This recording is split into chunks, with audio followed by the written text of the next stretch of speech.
Hello everybody, welcome back. We're going to start off today with Unit 8. So this is the unit that's all about quadratic functions, which are super important in algebra and further on in algebra as well. So this is lesson 1. It's just an introduction to quadratic functions. So we're going to be going over the basics.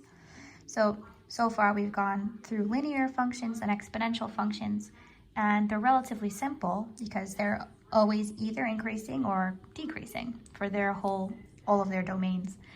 But now what we're going to start doing is we're going to look at other functions. This one is starting out with quadratics, and they are a type of a polynomial function.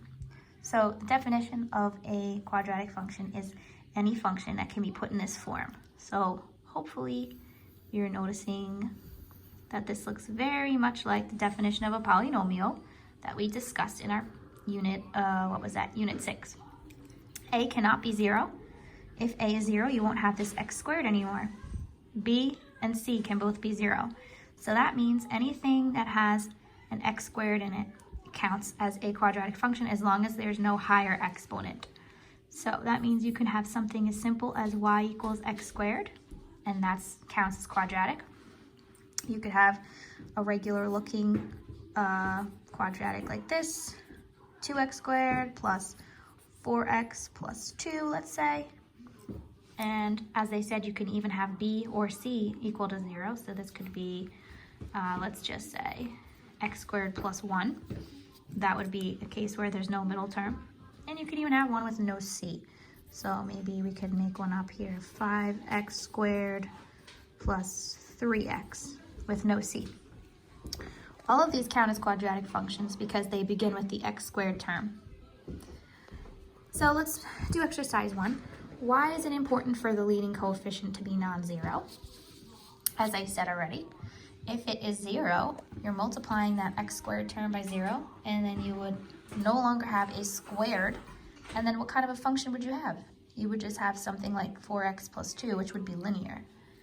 So a cannot equal 0 because that would eliminate the x squared, resulting in a linear function. Okay, hopefully that's not too hard to follow. Okay, so it would no longer be quadratic. What makes a quadratic function quadratic is that x squared.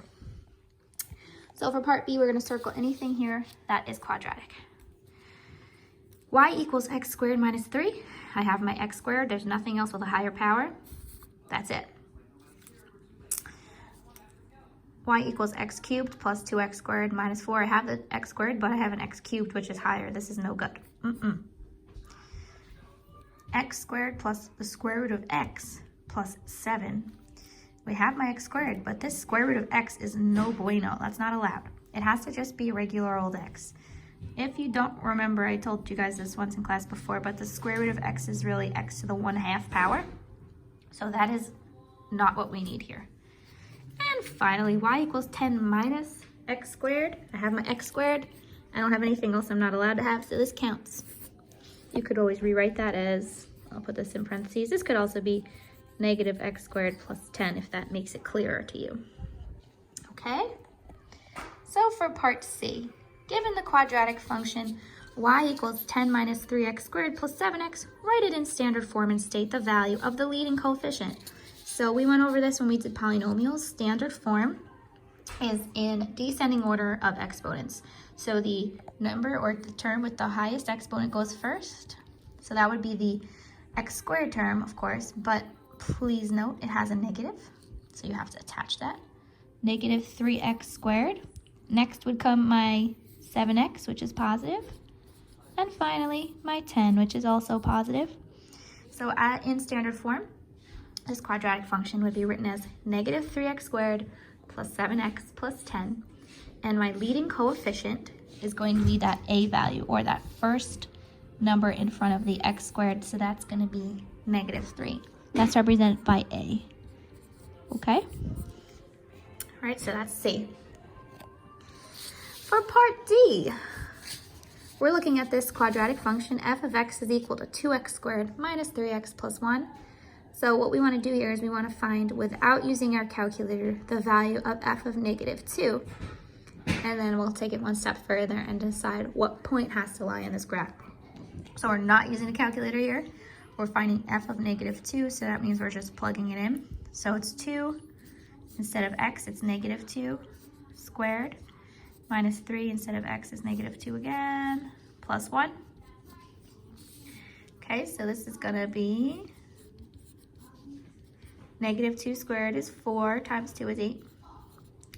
Negative 2 times negative 3 is positive 6, plus 1. So this is equal to 8 plus, sorry, Drew has been watching Trolls nonstop for like the past 4 days. This is going to be equal to 15. Okay, so what point has to lie in this graph? This is your x, and this is your resulting y. So the point negative 2 comma 15 must lie on the graph. Okay. Moving on. Quadratics still behave in similar ways to other functions. So you have an input, you plug that number in, and you get a resulting output.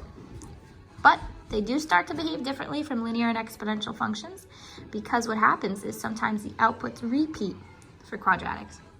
It's actually a very important characteristic of a quadratic function. So what we're going to do is, without using the calculator, we're going to fill out this table, because it's a simple quadratic, the most simple quadratic function that there is, x squared.